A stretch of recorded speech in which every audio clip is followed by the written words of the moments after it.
As China grows more and more visible in the global art scene and art market, Chinese contemporary art is constantly finding itself up for reevaluation. We're here at the Harvard Club of New York, where Asia Art Fund is holding the founding session of its New York Art Club, honoring 3 young Chinese artists, looking to the future of art education, and much, much more.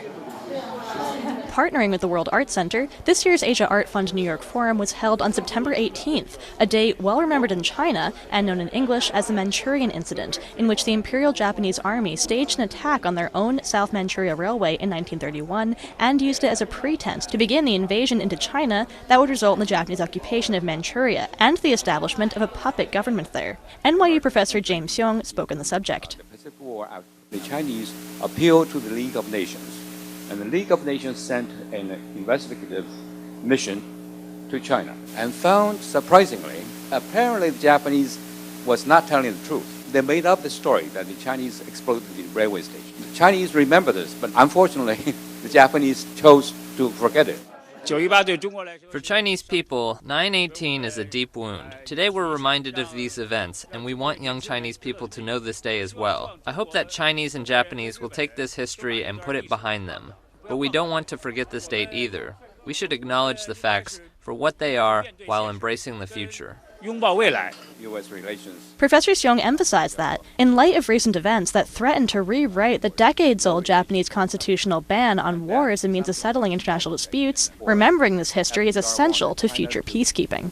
Watch over Japan. Now, more recently, the Japanese government made an announcement that they had just entered into an agreement with the United States, which was this, that in the event of an armed attack, allegedly from China, mainly China, so this agreement, therefore, would authorize the Japanese to send troops abroad. There was no such a thing as an exigency agreement. That was all made up.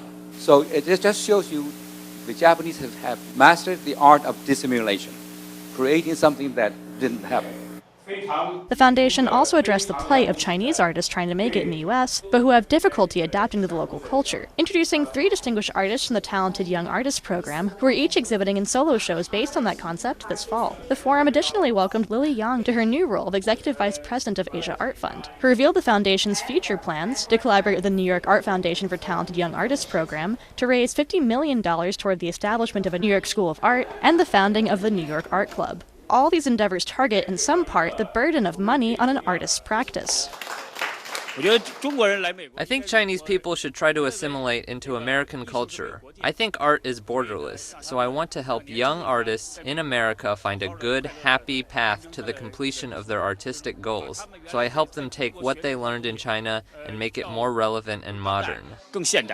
When I do art, I have to telling myself, don't think about the market, don't think about the success, because that's how they teach me in our business courses. But when I do painting, I have to telling myself, leave that behind.